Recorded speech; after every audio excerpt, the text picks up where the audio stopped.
Class 12th good morning बेटा। आपने अभी आपको टेस्ट का सिलेबस भी मैंने बता दिया है, जो कि आपने देख लिया होगा। नहीं देखा तो आप देख लेना। आज का जो आज नहीं, अब आपका थर्सडे को टेस्ट होगा, आपको 3 दिन पहले बता दिया। एक बार आप टेस्ट का सिलेबस देखिए फटाफट। ये आपका थर्सडे को टेस्ट है 28/5/2020 को, ठीक है। क्लास 12 है। टॉपिक है एक तो द लो स्प्रिंग। ये देखो लो स्प्रिंग, सॉरी द नहीं है, लो स्प्रिंग। जो मुकेश की कहानी है, साहिब की है, सविता की है, कितने सीमापुरी में कौन रहता है फिरोज़ाबाद में, ये इसके द लास्ट लेसन ऐसे ही है जिसमें वो मिस्टर हेमल हैं। माई मदर एट 66 पोएम है कमला दास की। कोचीन एयरपोर्ट जा रही है फ्राइडे को। आएगा क्या क्या देखो पहले ही बता दूं, ऑप्शन वाले आएंगे, वेरी शॉर्ट आंसर आएंगे 1-1 नंबर वाले, और ट्रू फॉल्स, ये कथन सत्य है या सत्य है। वो जिसने ये चैप्टर तीनों पढ़े होंगे टॉपिक्स, वो कर लेगा। तो ये 3 टॉपिक हैं। ये आपका टेस्ट है 28 तारीख को। हमारी पोएम का नाम है एन एलिमेंट्री। देखो पोएम का नाम क्या है? एलिमेंट्री। एलिमेंट्री क्या होता है? प्राथमिक। एलिमेंट्री क्या होता है बेटा? प्राथमिक, प्राइमरी स्कूल, ठीक है। प्राइमरी जो 5वीं तक का स्कूल होता है, एक प्राइमरी तक का स्कूल है। उसके अंदर, स्कूल के अंदर एक क्लासरूम है, और ये कहाँ पर है? स्लम। स्लम मैंने पुअर एरिया, स्लम मैंने पुअर एरिया, कि जहाँ पर गरीब लोग रहते हैं और उनकी परवरिश जो है अच्छी तरह नहीं हो पाती। उसका रीज़न ये है कि सरकार उनकी तरफ इतना। बेटा पोएट का नाम आप देख सकते हो, स्टीफन स्पेंडर। Stephen Spender. हर कोई दूसरा ला के दे बेटा marker. Stephen Spender is the name of the poet. ये इस पोएम के पोएट हैं। इसके बारे में वैसे इंग्लिश पोएट हैं, ये ज़्यादा हमें जानने की ज़रूरत नहीं है, ठीक है। इसमें देखो, इस पोएम में बेसिकली उन्होंने क्या बताया, जो मेन पोएम में क्या है, उन्होंने ये बताया है कि जो ये स्कूल में बच्चे हैं उनकी तरफ ध्यान नहीं दिया जाता, ना सरकार की तरफ से, ना दूसरे जो सरकार के नुमाइंदे हैं, चाहे वो मिनिस्टर्स हैं, ठीक है, चाहे वो और ऑफिसर्स हैं, कोई उन बच्चों की तरफ ध्यान नहीं देता। तो पोइट की यही रिक्वेस्ट है कि इन बच्चों की तरफ ध्यान देना चाहिए। पहले तो उसने बच्चों को डिस्क्राइब किया है। मेरा ये पोएम की लाइन्स हैं, देखो थोड़ा मैं आपको फटाफट में एक्सप्लेन कर देता हूँ।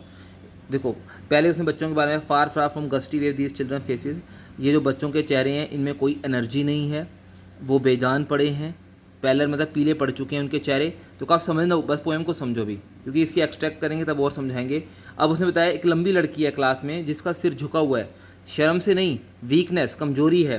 फिर एक बच्चा है, देखो देखो पेपर, बच्चे को कैसा बोला है? पेपर। पेपर देखो कितना पतला होता है, ठीक है। अब पेपर के भांति वो पतला बच्चा है। पेपर कितना पतला बच्चा है वो। उसकी आंखें रैट्स की आंखों जैसी हैं। तुलना की है, उसकी आंखों की तुलना किससे की है? चूहे की आंखों से। चूहे की आंखों में हमेशा खाने की तलाश रहती है।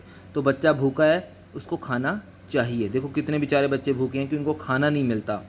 उनकी हड्डियाँ जो हैं ट्विस्टेड बोन्स, मुड़ी हुई हैं, इतने कमज़ोर हैं कि उनकी हड्डियाँ मुड़ चुकी हैं। उनको कोई अपने पिताजी की बीमारी लगी है, ये बताया है। फिर बताया जी क्लास में एक बड़ा प्यारा सा बच्चा बैठा है, स्वीट एंड यंग, ठीक है। क्लास में रोशनी बहुत कम है, ये देखो डिम। उसकी आंखें सपने में खोई हुई हैं, और वो क्या देख रहा है?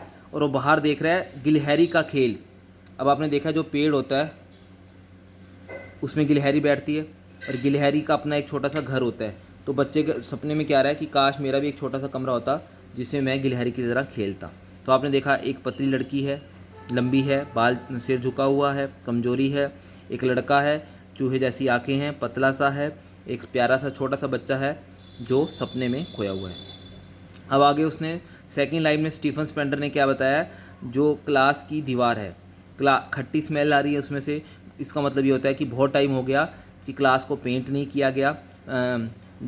You can say the walls of the class have not been painted for a long time, they are discoloured, वो उनमें से कलर जा चुका है। अब उसने बताया जी क्लास में अब क्या डोनेशन होता है ना बेटा, दान देते हैं लोग, फ़ोटो जैसे हम कई बार चार्ट लगा देते हैं और कुछ लगाते हैं, वैसे शेक्सपियर का हेड, ये आपको याद करना है। शेक्सपियर ये इंग्लिश के बहुत महान कवि हुए हैं, राइटर हुए हैं, नॉवलिस्ट हुए हैं, सॉरी नॉवलिस्ट नहीं, प्ले राइट हुए हैं, ठीक है। अब इन्होंने बताया ये सीनरी, देखो सीनरीज बता रहे हैं। ये एक फेमस वैली है, वहाँ पे फूलों की घाटी से है, टायरोल, इसको टायरोलेस भी लिख सकते हो आप, टायरोलेस वैली। ये नाम याद करना है, घाटी का नाम है, ठीक है। इसका नाम है घाटी का, टायरोलेस वैली, ठीक है। वहाँ पे मैप भी है, पर वो बताते हैं जी ये जो मैप है इनके मैप से अलग है। अर्थात ये गरीब बच्चे हैं, इनका मैप ये स्कूल है, इनका घर है, ठीक है। और उनका जो फ्यूचर है, इन बच्चों का भविष्य, इन बच्चों का जो भविष्य है वो किससे भरा हुआ है? फॉग। फॉग मैंने बेटा क्या होता है? धुंध। धुंध का मतलब होता है अंधकार। धुंध में साफ तरह दिखाई नहीं देता। तो इनका भविष्य कैसा है? अंधकार से भरा हुआ, अंधकारमय। मतलब इतनी गरीबी है कि इनकी लाइफ में प्रॉब्लम्स ही प्रॉब्लम्स हैं।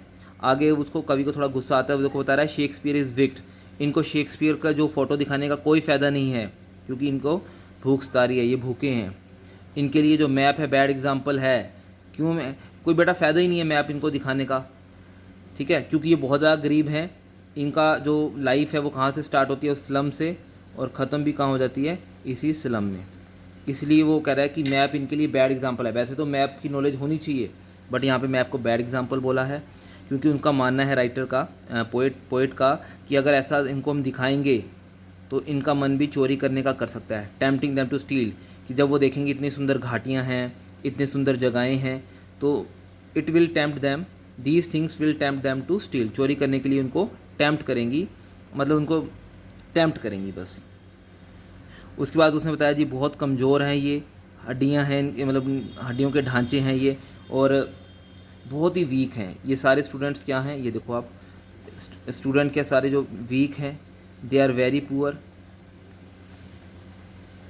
पेल हैं, इनके हंगर दिखती है, सारे क्या हैं? हंगरी हैं, ठीक है, और इनकी तरफ कोई ध्यान नहीं देता। ये बहुत ज़्यादा कमज़ोर हैं, बहुत ज़्यादा वीक हैं, ठीक है। आप इनकी हड्डियों को देख सकते हो, झांक सकते हो, मतलब इनकी बॉडी से इनकी हड्डियों को पता। सोचो, इससे सोचो, इमेजिन करो कि कितने कमज़ोर हैं वो, ठीक है, कितने कमज़ोर हैं, गरीब हैं। देखो सिंपल सी बात है, एक क्लासरूम है, उसमें बहुत सारे गरीब बच्चे हैं, उनको कभी देख रहा है, बड़ा दुख हो रहा है उनको, उनके लिए कोई कुछ नहीं कर रहा।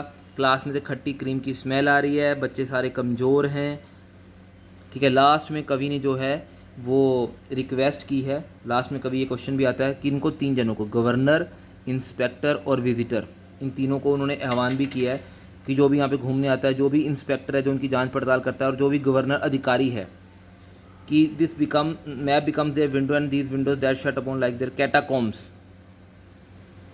कि उनका जीवन, जो उनका जीवन है वो इन खिड़कियों तक सीमित रह चुका है, ठीक है। और उनकी जो लाइफ है इस कैटाकॉम्स की तरह, जैसे कब्रें होती हैं, कब्र, अब कब्र में मुर्दा सोया तो है बट उसकी कोई लाइफ नहीं है, तो वो मुर्दे हैं एक तरह से। उनके जीवन में कोई इन्जॉयमेंट नहीं है, उनके साथ बहुत ज़्यादा एक्सप्लॉयटेशन हो रहा है, शोषण हो रहा है।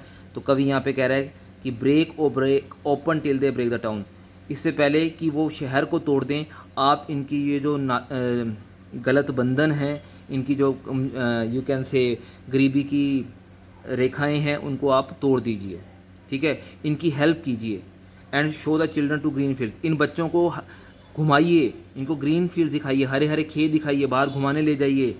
And make their world run Azzur on gold sand, इनके जीवन को अच्छा बनाइए, ये घूमें, ठीक है, अजूर कलर का नाम है। And let their tongues run naked into books the white and green leaves upon history their, इनको बुक्स मिलनी चाहिए, इनको स्टडी इनकी प्रॉपर होनी चाहिए, ये घूमने जा सकें, ये इंजॉय कर सकें लाइफ को। और उन्होंने बताया जी इतिहास उन्हीं का होता है जिनकी लैंग्वेज क्या होती है? सन, अर्थात जो अच्छा जानते हैं, जो बाहर जीवन में जाते हैं, सीखते हैं बहुत कुछ, वो आगे बढ़ सकते हैं। तो आपने देखा बेटा, इसकी समरी भी है, इसकी समरी आपने करनी भी है, समझनी भी है, वही आपकी पोएम भी है, ठीक है। जो समरी भी है वो समरी, यही आपको समरी मैंने करा दी, ठीक है। आप देख सकते हो ये समरी बेसिकली बेटा वही है, कुछ ज़्यादा ख़ास इसमें है नहीं। इसमें वही बताया कि ये जो पुअर हैं किस तरह से इनकी लाइफ में प्रॉब्लम्स चल रही हैं, ठीक है। ये देखो लास्ट में ये लिखा भी है ना, ये लास्ट आपको करा दूँ। जो पोइट है वो रिक्वेस्ट भी करते हैं अथॉरिटीज से to allow these children to get out these, इनको बाहर निकाला जाए ताकि इनकी लाइफ अच्छी हो सके। Then these children will become economically empowered, इनमें आत्म बल बढ़ेगा इनका। The poem ends with a powerful line, एक पोएम में बहुत ही अंत में संदेश दिया है, दोज हु मेक हिस्ट्री, जो इतिहास बनाते हैं, are the ones who shine like the sun, जो सूरज की तरह चमकते हैं। कहते हैं ना, अगर आपको सूरज की तरह चमकना है तो आपको सूरज की तरह जलना पड़ेगा, ठीक है, पहले तपना पड़ेगा। तो वही चीज़ यहाँ बताई है कि इतिहास वही लोग बना सकते हैं जो तपे भी हैं, इनको बाहर निकालिए, इनको अच्छी शिक्षा दीजिए। तो ये आपकी पोएम थी। An elementary school classroom in a slum, इसकी समरी आपको समझा दी है। ठीक है, ये आपके जो है पूरी समरी है, ये आप यहाँ से डेट डालकर आज की ये अपनी जो समरी है आप बेटा इसको पूरी करेंगे। कुछ ना समझ आए, अब आपका फिर बता रहा हूँ, थर्सडे को टेस्ट है, सिलेबस आपको बता दिया है, कोई प्रॉब्लम नहीं होनी चाहिए आपको अब सिलेबस में। लो स्प्रिंग है, लास्ट लेसन है और माई मदर एट 66 है। ये 3 का टेस्ट है। थर्सडे को वीरवार को डेट डाल रहा हूँ। जो बच्चे इस बार टेस्ट नहीं देंगे, देखो इस बार भी आपने गलत किया, बहुत सारे बच्चों ने टेस्ट नहीं दिया। ठीक है, और जिन्होंने टेस्ट दिया है, जिनके कम नंबर आए हैं, वो भी हार्ड वर्क करें, अगली बार और अच्छे लेके दिखाएं। ठीक है, बाकी मेहनत करें बेटा। ठीक है, थैंक यू।